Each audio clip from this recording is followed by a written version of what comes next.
Duduk, duduk, duduk.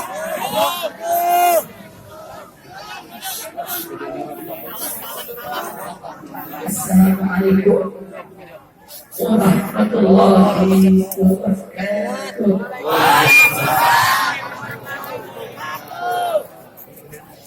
Bang, tangannya bang.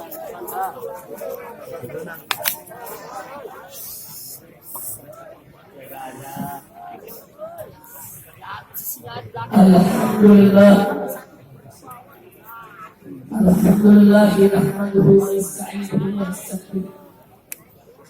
Wa na'udzu billahi min shururi anfusina wa sayyi'ati a'malina. Man yahdihillahu fala mudilla lahu wa man yudlil fala hadiya lahu. Asyhadu an la ilaha illallah wahdahu la syarika lah wa asyhadu anna sayyidana Muhammadan abduhu wa rasuluhu la nabiyya ba'dah. Allahumma shalli wa sallim wa barik ala sayyidina wa habibina wa safi'ina wa maulana nabiyyina Muhammadin وعلى آله الطاهرين الطيبين وأصحابه الغر الميامين ومن تبعهم بإحسان إلى يوم الدين. سيادة الحبائب الشرفاء وسعادة العلماء الفضلاء وجميع الحاضرين الأحباء الأعزاء رحمكم الله. أوصيكم جميعا ونفسي بتقوى الله وبطاعة رسول الله صلى الله عليه وسلم. فنسأل الله سبحانه وتعالى أن يهدينا إلى صراطه المستقيم ويجعلنا من المتقين ويدخلنا جنته جنة النعيم بحق سيد المرسلين والحمد لله رب العالمين.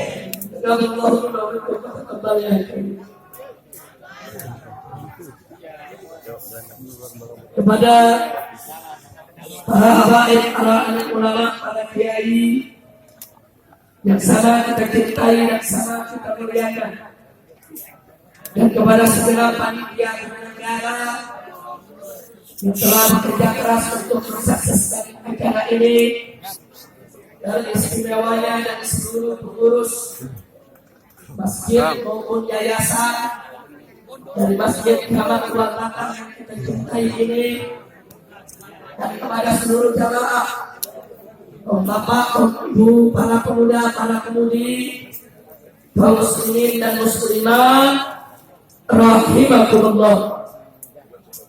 Kita sama berharap mudah-mudahan kumpulnya kita pada kesempatan malam hari ini menjadi penyebab turunnya rahmat dan barakah, sehingga kita tidak pulang dari tempat ini kecuali dosa kita diampuni oleh Allah, kesalahan kita dimaafkan, kesulitan kita dimudahkan, kesempitan kita dilapangkan, penyakit kita disembuhkan, ilmu kita ditambah, rezeki kita dimurahkan, nafkah kita diberkahi, rumah tangga kita diharmoniskan, mendapatkan keturunan yang saleh dan salehah, serta kita semua bahagia dari dunia hingga akhirat. Amin ya rabbal alamin. Baik, tidak lupa juga salam hormat ini kita sampaikan kepada seluruh laskar pembela Islam, begitu juga para jawara Betawi yang baru saja menunjukkan kepada kita tradisi palang pintunya yang luar biasa, dan juga tidak lupa kepada seluruh pihak yang telah ikut mendukung rangkaian acara ini. Mudah-mudahan diberikan ganjaran berlipat ganda oleh Allah Subhanahu wa taala. Amin ya rabbal alamin. Nasihat demi nasihat sudah sama kita dapat tausiah demi tausiah sama-sama kita dengarkan dari guru-guru kita yang mulia. Di antaranya adalah dari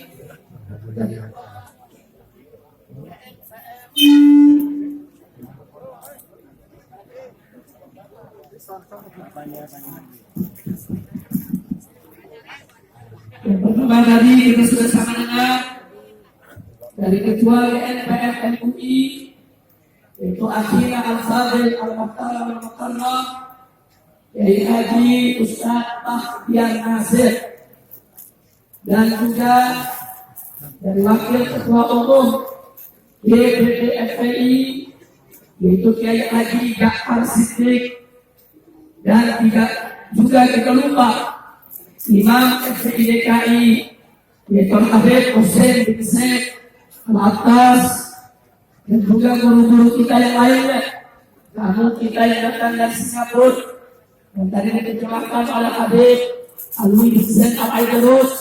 Kita doakan mereka semua hafizahumullah ta'ala wa ra'ahum, betul hayatnya, ونفعنا بعلومهم في الدين والدنيا والآخرة آمين يا رب العالمين. Di sini masih banyak para habaib dan kiai yang hadir yang tidak bisa saya sebutkan satu persatu nama-nama beliau, tapi sedikit pun tidak mengurangi rasa cinta kita kepada mereka. Ada Habib Salim Jemilan, ada Habib Ali bin Idrus bin Aslam Abbas, ada Ustaz Alfian Tanjung, ada Ustaz Haris, dan lain sebagainya. Mudah-mudahan ukhuwah kita bersama mereka di tempat ini akan lebih memperkokoh ukhuwah Islamiyah di antara kita, dan lebih mendorong semangat kita untuk merebut kembali Jakarta. Amin ya rabbal alamin. Siap merebut Jakarta? Ya. Siap merebut Jakarta? Ya. Allahu Akbar. Sallallahu alaihi wasallam. Saudara, sebelum saya menyampaikan apa yang sepatutnya disampaikan, saya ingin mengajak terlebih dahulu kita membaca surat Al-Fatihah yang kita tunjukkan untuk sahibul maghrib, yaitu Al-Habib Hussein bin Abi Bakar Al-Aidarus.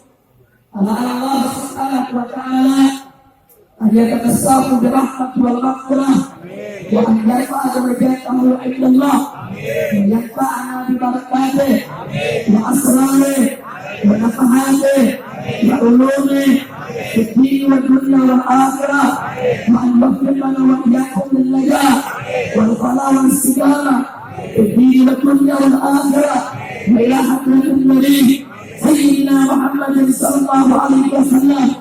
Al-Fatihah.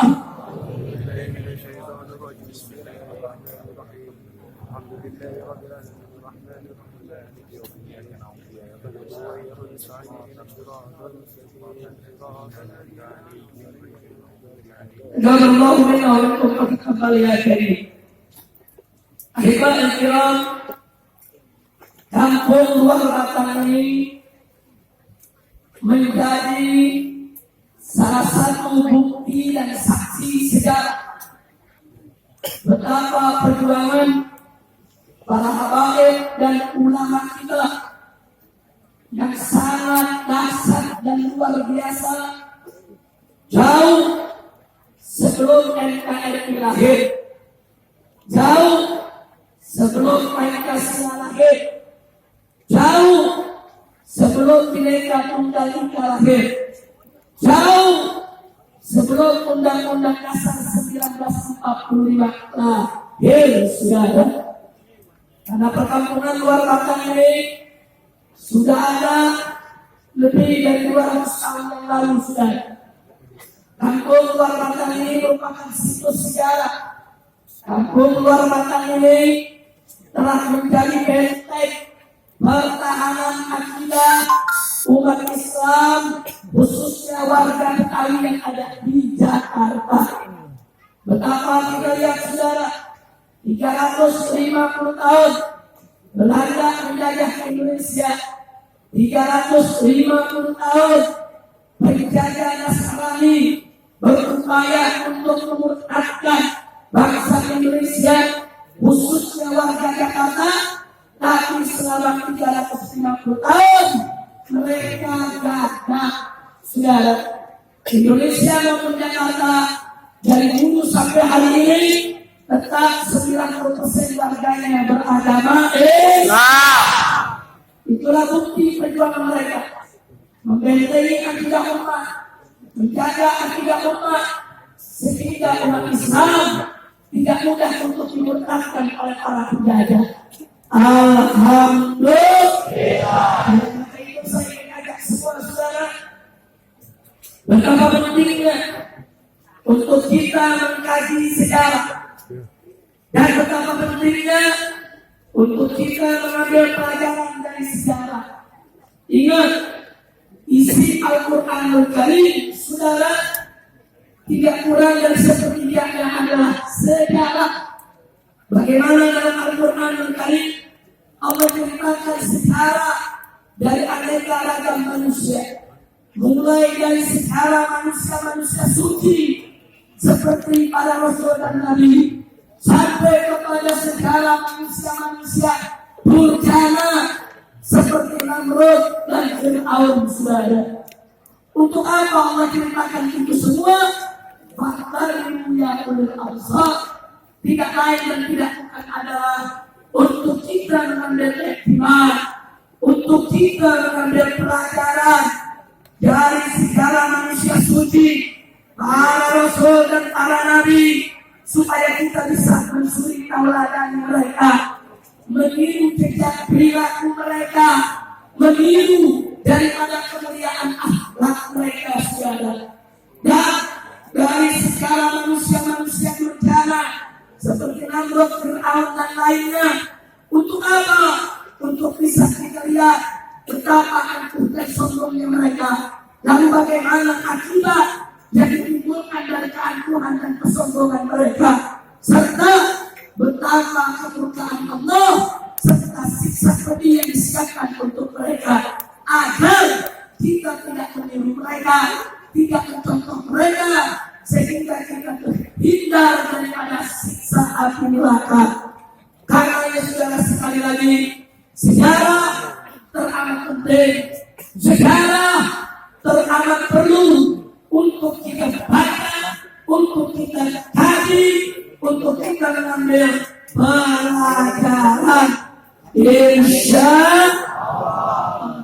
Nah, karena itu saudara, mari kita lihat betapa dulu tatkala Indonesia ini, saudara, masih dikuasai oleh kerajaan Hindu dan oleh kerajaan Buddha, saudara.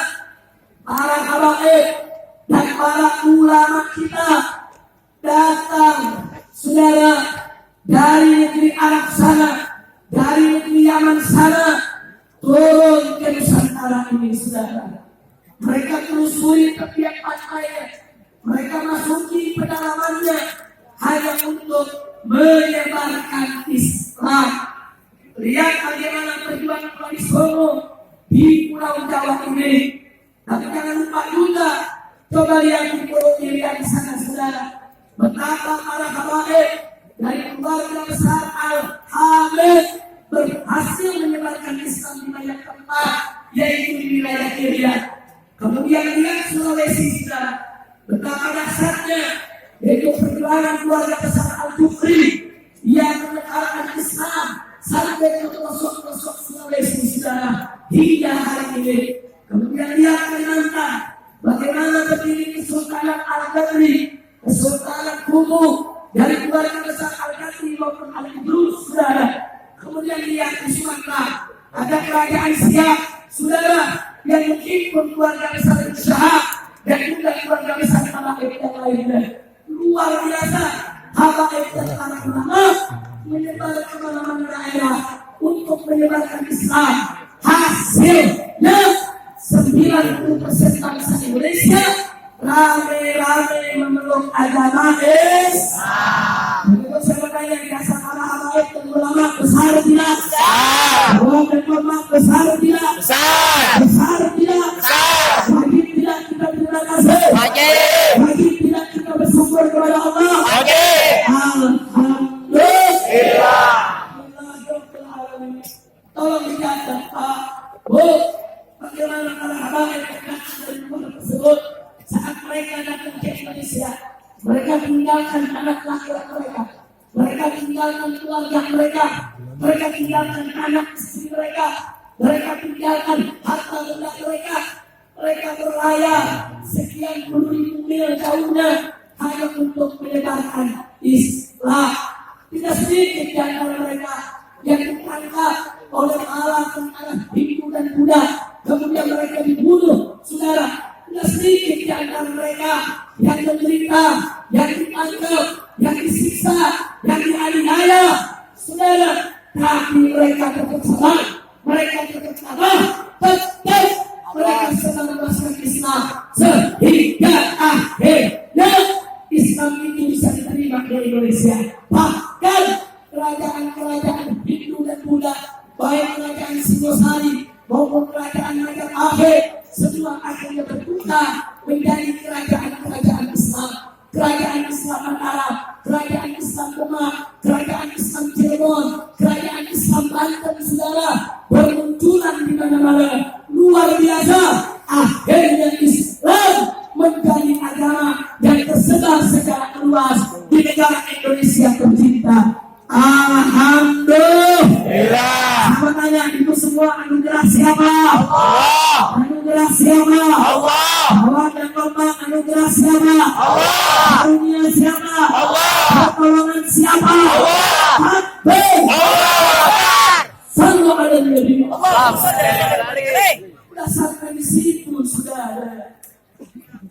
Begitu kerajaan-kerajaan Islam mulai bertumbangan, kerajaan-kerajaan Islam berjatuhan, kemudian datang para penjajah, saudara. Baik penjajah Inggris, penjajah Portugis, penjajah Spanyol, penjajah Belanda, mereka kurang-kurang datang kita punya negeri, saudara.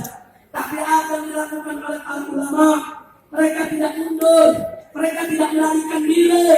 Di mana-mana kampung, di mana-mana daerah, mereka membuat majelis-majelis, mereka membuat pesantren-pesantren. Untuk apa, saudara? Mengajarkan masyarakat bagaimana cara baca dan tulis, mengajarkan umat, saudara, bagaimana cara bersuci dan cara salat, mengajarkan umat bagaimana untuk membentengi akidah mereka agar jangan sampai penjajah-penjajah kafir tersebut memurtadkan mereka, saudara. Dengan sabar tetap mereka jaga umat, saudara. Walaupun sultannya sudah tumbang, kerajaannya sudah bubar, penjajah datang, tetap mereka dengan tekun dan sabar menjaga umat. Jangan sampai umat dimakan dengan gerakan pemurtadan, gerakan misionaris, gerakan sending yang dimainkan oleh para penjajah, saudara. Sekali lagi saya tanya, jasa ulama besar tidak? Besar tidak? Besar tidak? Luar biasa, saudara. Tidak sampai di situ. Berapa banyak kiai dan ulama-ulama kita, saudara? Berapa banyak di siang hari mereka buka kitab mengajarkan ilmu dan adat. Di malam hari mereka ajak santri yang ambil senjata, saudara. Mereka gerilya menyerang pos-pos penjajahan Belanda, saudara. Seperti yang dilakukan Kiai Haji Nur Ali di Bekasi sana. Siang saja buka kitab, malam, saudara, mengajak para tawara, mengajak para santri angkat senjata untuk menyerbu pertahanan Belanda, saudara. Saya tanya sekali lagi, kalau itu jasa para ulama besar tidak? Besar tidak? Di Bogor, saudara, ada Mama Bakri, ada Mama Farah, ada Mama Kiai Haji Abdul Abdul. Bagaimana perjuangan mereka?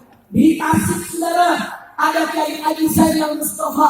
Bagaimana mereka melawan tentara Jepang sampai satu kampung di pantai oleh Jepang. Beliau dengan keluarga di pantai oleh Jepang, dibakar pesantrennya, saudara, sampai gugur di oleh Allah.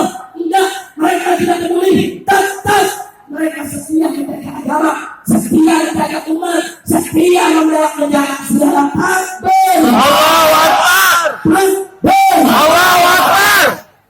Saya bertanya saudara, itu waktu ulama-ulama kiai pada berjuang, NKRI udah lahir belum? Belum. Jawaban Bapak, NKRI udah lahir belum? Belum. Pancasila udah ada belum? Belum. Bhinneka Tunggal Ika udah ada belum? Belum. Merdeka kita udah ada belum? Belum. Tentara kemana tentara? Tentara belum? Polisi gimana polisi? Ada polisi belum? Nggak ada saudara. Turun polisinya. Lah tentara, mana polisi? Saudara, sebelum ada tentara, sebelum ada polisi, maka para kiai dan para santri serta para jawara, mereka adalah tentara yang berislam. Mereka semua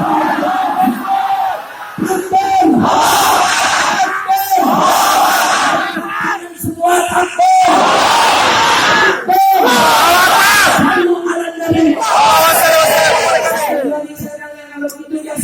Besar tidak? Besar.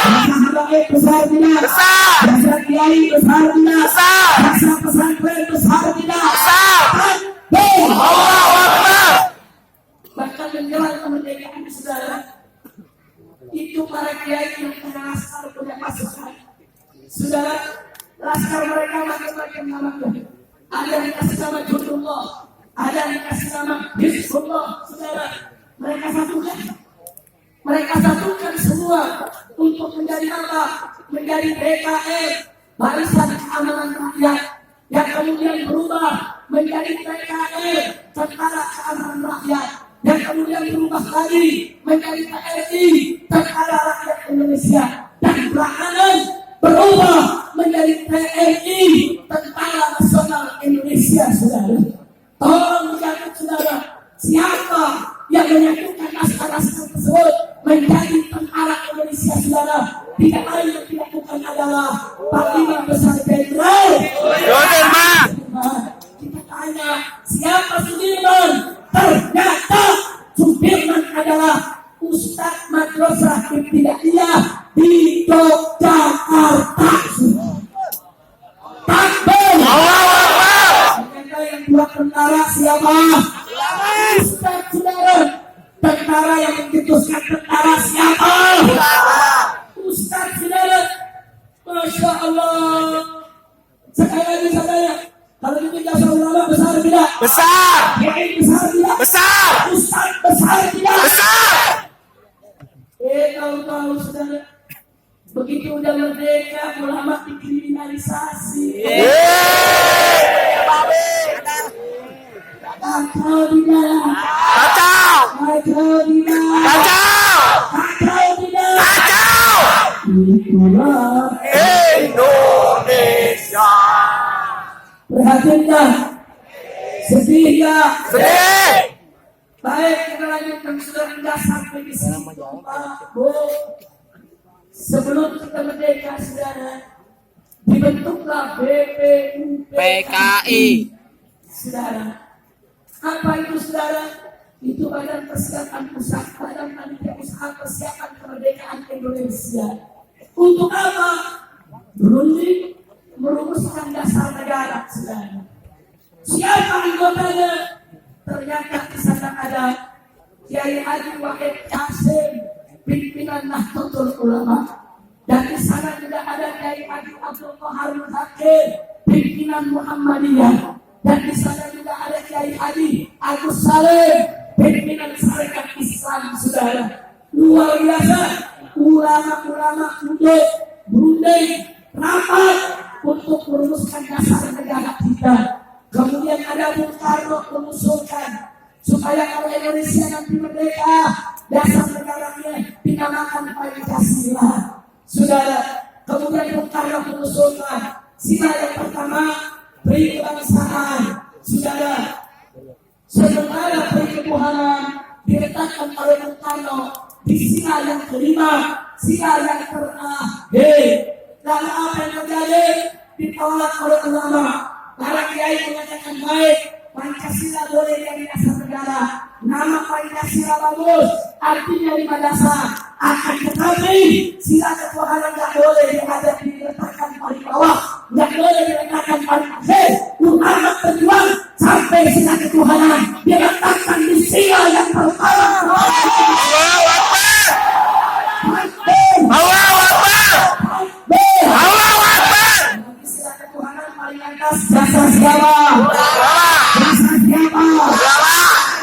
Pancasila itu istihad ulama, upaya ulama, kerja ulama, bukan semata-mata hanya jasa Bung Karno saja. Betul. Kalau begitu saya tanya, jasa ulama besar tidak? Besar. Besar tidak? Besar. Besar tidak? Besar. Yang sampai di situ, saudara. Anda tahu apa yang terjadi? Belanda balik lagi ke Indonesia setelah kita umumkan kemerdekaan 17 Agustus tahun 1945. Belanda datang bonceng kepala Inggris, saudara. Untuk apa? Untuk menjaga kembali negara Indonesia. Tolong diingat, saudara. Lalu apa yang terjadi? NU, Nahdlatul Ulama pada tanggal 22 Oktober mengeluarkan risalah jihad, saudara, di mana NU menyerukan kepada bangsa Indonesia untuk angkat senjata, mengeluarkan jihad, melawan Belanda, mempertahankan kemerdekaan agar penjajah diusir kembali dari Indonesia. Allahu Akbar. Fatwa NU tersebut itu yang dipegang oleh Bung Tomo, saudara. Bung Tomo keliling mengajak pesantren-pesantren, kiai-kiai, santri-santri untuk melawan Inggris dan Belanda di Surabaya. Akhirnya meletuslah pertempuran dahsyat pada tanggal 10 November. Ribuan kiai, ribuan santri gugur sebagai pahlawan, saudara. Tapi berapa banyak jenderal Inggris dan jenderal Belanda mati bersimbah darah dilawan oleh para kiai dan para santri dan pesantren. Allahu Akbar. Allahu Akbar. Allahu Akbar. Jasa kiai besar tidak? Besar. Jasa santri besar tidak? Besar. Allahu Akbar. Dan sampai di situ, saudara, begitu PKI berontak tahun 1948 dan PKI berontak lagi tahun 1965, saudara, bahkan 7 jenderal diculik, dibunuh. Saat itu, saudara, itu tentara sudah dong. Bagaimana tidak dong? 7 jenderal yang dibunuh, saudara. Bagaimana tidak dong? Sebab 3 juta anggota PKI di seluruh Indonesia, mereka semua disenjatai. Mereka semua punya senjata, saudara. Sementara jumlah tentara hanya beberapa puluh ribu. Bagaimana mau menghadapi PKI 3 juta bersenjata, saudara? Tidak bisa. Tapi hari ini kita, saudara, ulama-ulama NU, ulama-ulama Muhammadiyah, ulama-ulama Persis, ulama-ulama Al-Azhar, ulama-ulama Hawaii dan Al-Kiai, rame-rame, jangan banser, jangan ansur, tolong sekarang mereka lawan PKI di mana saja berada. Terjadi pertempuran dahsyat dan alhamdulillah akhirnya PKI bisa dibasmi, saudara. Allahu Akbar. Allahu Akbar. Kalau ulama kiai tidak turun, santri tidak turun, mungkin tentara semua bersembunyi PKI. Makanya saya tanya sekarang, kalau begitu, saudara, jasa ulama besar tidak? Jasa kiai besar tidak? Besar. Takbir. Allahu Akbar. Berarti selama ini kiai setia kepada Indonesia. Kiai setia kepada NKRI. Kiai setia kepada Pancasila. Takbir. Allahu Akbar. Sekarang satu lagi, saudara. Begitu kita bertempur melawan Belanda, Jakarta direbut Belanda, Bung Karno lari ke Yogyakarta, saudara. Terus dikejar oleh Belanda sampai Bung Karno ditangkap dan dibuang ke luar Jawa, saudara. Sementara Panglima Besar Jenderal Sudirman masuk ke hutan memimpin perlawanan dan kalah gerilya, saudara. Ada yang menarik, saudara. Yang menarik adalah saudara, kita dipaksa oleh Belanda untuk mengakui Republik Indonesia Serikat. Indonesia dipecah menjadi negara-negara bagian. Ada negara bagian Sumatera, negara bagian Jawa, negara bagian Kalimantan, negara bagian Sulawesi, dan seterusnya, saudara. Dibagi-bagi. Tapi, saudara, berkat perjuangan seorang ulama besar, pendiri Dewan Dakwah Islamiyah Indonesia, yaitu Haji Muhammad Nasir, saudara, berjuang di parlemen, mengajukan mosi integral secara politis dan akhirnya perjuangannya berhasil. Republik Indonesia Serikat dibubarkan dan diganti dengan Negara Kesatuan Republik Indonesia yang disingkat NKRI sampai hari ini, saudara. Ternyata NKRI asal dari siapa? Asal dari siapa? Asal dari siapa? Tahu-tahu sekarang ulama dibilang anti NKRI. Ulama anti Pancasila. Ulama anti Udin Katimbang. Ulama anti Bhinneka Tunggal Ika. Ngomong berdua ngaku sejarah. Berdua nggak tahu sejarah. Abang ulama tahu sejarah. Betul. Betul. Makanya sekarang kalau kita belajar sejarah penting tidak? Perlu tidak? Perlu. Kalau kita nggak belajar sejarah, kita nggak tahu jasa para kiai kita. Betul. Betul. Itu sekarang sekarang saudara. Apa pantas kalau saat ini kiai dikriminalisasi? Pantas tidak? Kalau kiai disebut anti NKRI, pantas tidak? Kalau kiai dibilang anti Pancasila, pantas tidak? Kalau kiai disebut anti Bhinneka Tunggal Ika, pantas tidak? Jangan menghina ulama, saudara. Ulama ini tidak punya saklar kekuasaan. Ulama ini bukan kompetitor kalian Umaroh di dalam merebut kekuasaan. Ulama ini ikhlas negor Umaroh kalau mereka salah, dukung Umaroh kalau mereka benar. Betul. Betul. Sekalian saudara, kalau Umaroh benar didukung ulama, bagus tidak?